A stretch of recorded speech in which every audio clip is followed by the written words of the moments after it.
เสียงเพลงความบันเทิงเสียงดนตรีสามารถคัดเก่าทุกสิ่งทุกอย่าง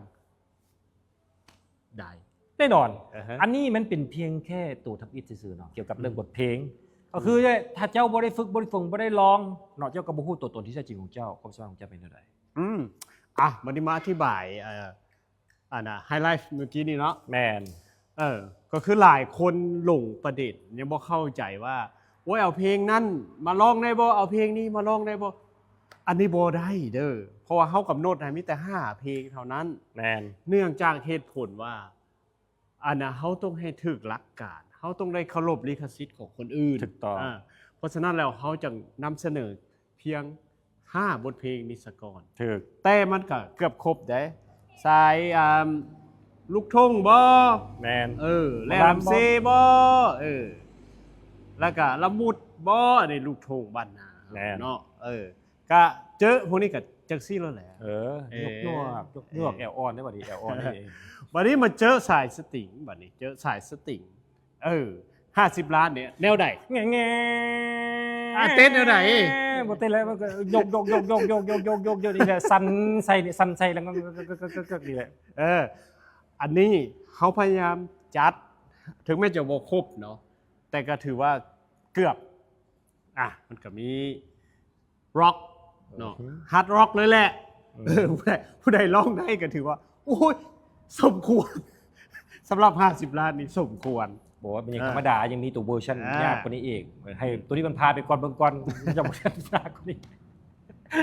ขนาดธรรมดาพยายามสิเอาจังหวะอย่างก็ลูกทุ่งใส่ในร็อกตัวนี้ได้นี่ยังบ่ทันได้คืนยังบ่ทันได้คืนแต่นั้นว่ามันต้องมีลูกคืนลูกปิดลูกเดี๋ยวผสมให้ฝึกผสมให้นี่น่ะฟังนี่มันคือง่ายเด้อลองดูมันสิมีจักซั่นบ่เป็นตึกบ่เป็นตึกได้บ่ยันตกแล้วอีกสไตล์นึงเด้อแบบอินดี้เนี่ยเฮาก็มีของสหายประกายทองน่ะแบบอินดี้เฮาก็มีเด้อผู้ใดที่ร้องประเภทอินดี้เก่งร้องเป็นถ้าหากว่าศิลปินตัวแบบเฮานี่คีย์มันสูงทักเข้ามาหาเฮาเดี๋ยวเฮาจะเอาคีย์ต่ำลงให้แต่แม่นเนื้อหาตัวเดียวกันอันเดียวกันทำนองอันเดียวกันตั้งเพราะว่าเขาใช้ AI เข้ามานี่มาสร้างเขาก็มาปรับได้เนาะอะไรประมาณไหนมันก็ลดลงเนาะมันก็ดีขึ้นแต่ว่าดนตรีมันก็ใกล้เคียงกันเนาะมันก็จะปรับตัวนิดนึงเนาะถ้าเจ้าฮอกได้ปรับก็เมนเขาก็โยนตัวนั้นให้โอเคแล้ววันนี้ตู่ฮิปฮอปเด้อฮิปฮอปเนาะอันนี้เป็นนิวลี่เนาะอันนี้นิวลี่นี่หมายเขาว่านี่เป็นเจนใหม่ๆเลยเนาะเกิดใหม่รุ่นใหม่เจน Z ว่ะโอ้จักแม่นดราก้อนบอล Z หรือดราก้อนบอล Z อยู่บ่ฮู้จักอันนี้นะก็เจนเด็กก็ได้ที่ว่ามักเนาะบ่ได้หรือ AI เจน AI เจนก็คือสไตล์นี้ถ้าผู้ใดมักละแม่นจัดไปเอาไปแล้วก็เสนอมาเด้อรอบหน้าในขั้นว่าอยากเอาโหดกว่านี้อยากเอานักกว่านี้อยากเอาแบบสเต็ปมันดีกว่านี้กันลองเบิ่งว่าถ้าว่าอยากเอาเพลงดังๆของผู้ใดผู้นึงเบิ่งก่อนเฮาสิคนคั่วเนาะเฮาสิไปเจรจากับเจ้าของลิขสิทธิ์เพิ่นสิให้บ่แต่บางครั้งเพิ่นบ่ให้หรือว่าเพิ่นให้บ่ได้มันมีประเด็นก็คืออย่างถ้าเพิ่นปล่อยไปนำโซเชียลพวกมีเดียต่างๆเขาเจ้าไปขึ้นกับเอเจนซี่แล้วแม่นขึ้นแล้วปั๊บเฮาก็เอามาบ่ได้เพราะว่ามันสิทักเข้ามาเพจเฮาว่าเฮาไปละเมิดของเขาเจ้าเนาะอันนั้นก็เป็นนั่นแหละฉะนั้นน่ะคืออย่างเฮาต้องได้ระมัดระวังตัวนั้นเนาะฉะนั้นน่ะคือเฮาต้องฮู้ซะก่อนเป็นตัวใดเฮาจะต้องเอาตัวนั้นมาใส่บ่ซั่นล่ะก็ไม่จะไปลุงตุงนังเฮ็ดไลฟ์สดหรือว่าเฮ็ดจัดรายการนี่มันบ่ได้แล้วนี่มีบางคนเด้ค่อยก็เอาแล้วบ่เห็นเป็นหยังเอาเว้ยพวกนี้บ่เป็นหยังสมัยนี้มันเป็นก็มันจับกันได้บ่จับหมดดิ AI จับมาดิเพียงแต่จุดประสงค์ของการใช้ของเจ้าใช้ไปเฮ็ดหยังมาลงมาเสงมาลมมาลอยมันก็บ่เป็นหยังมันบ่ได้มีผลกระทบก็ยังส่งเสริมวิวก็ยังส่งเสริมเวลารับชมเขาเจ้ายังดีแต่สำหรับเฮามีจุดประสงค์ในการที่จะสร้างเนาะเฮาก็ต้องให้มันถูกไปตั้งแต่เริ่มต้นถูกต้องเนาะเพราะว่าเรื่องของกฎหมายลิขสิทธิ์กะพอฮู้แล้วว่ามันสิเป็นแนวใดแล้วมีผลแนวใดและคือมือนี่มันยิ่งบ่ได้กำหนดแค่เฉพาะบ้านเฮาคือมันเป็นกฎหมายตัวเดียวกันทั่วโลกอยู่แล้วทั่วโลกแล้ววันนี้ผู้ใดที่ไปออกพวกโซเชียลพวกที่เป็นมีเดียที่ คุ้มครองลิขสิทธิ์อาหารแต่เนี่ยบ่ว่าจะเป็น YouTube พวก Spotify พวกนั้นต่างๆเนาะ iTunes ของ Apple คือกันอันนั้นก็คืออย่างเขาเป็นรายได้ให้กับ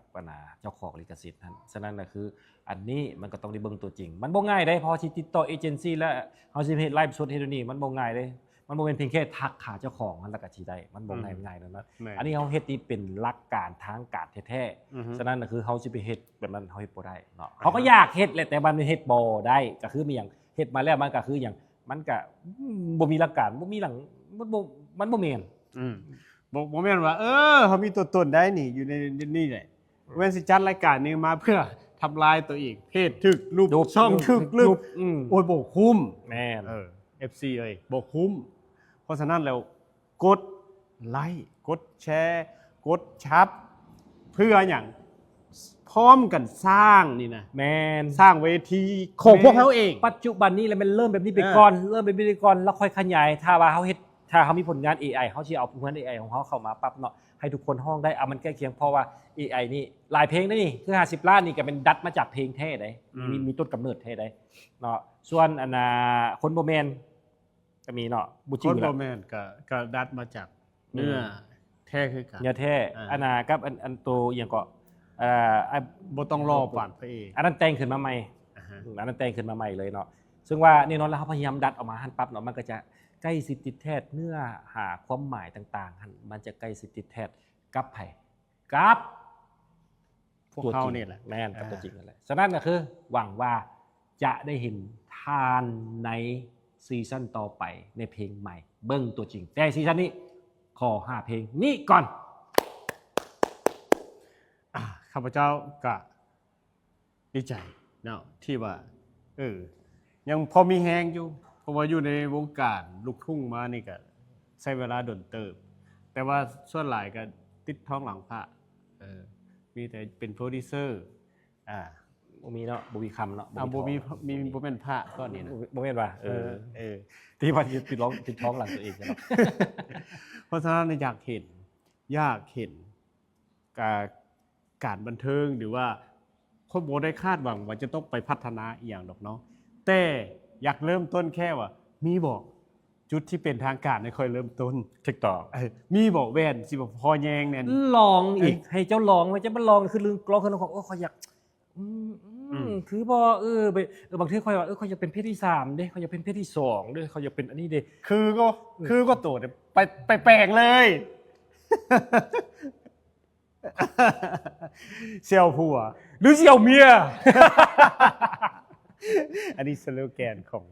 50ล้านเพิ่นเนาะบ่แม่น50ล้านมันคนละเรื่องมันสิมาเล่าให้ฟัง50ล้านเป็นหยังเนาะบ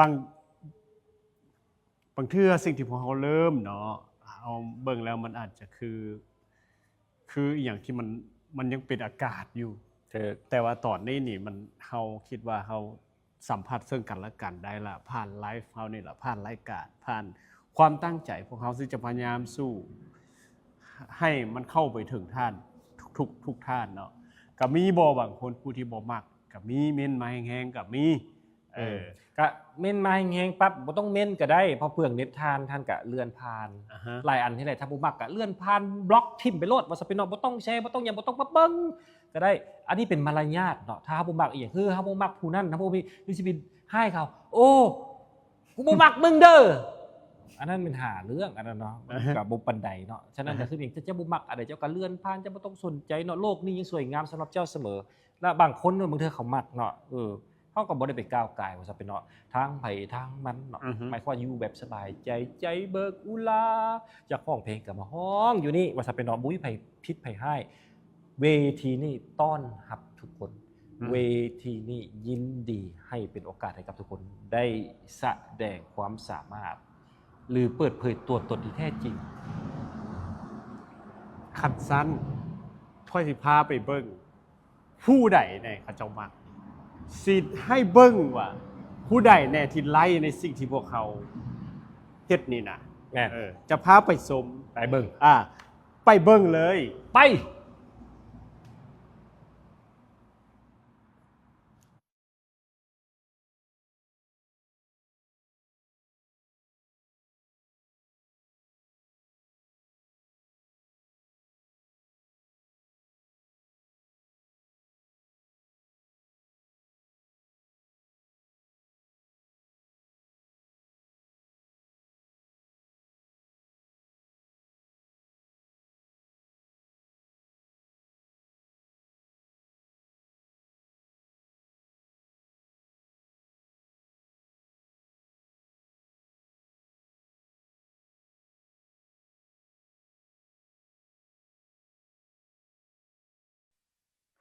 นั่นแหละ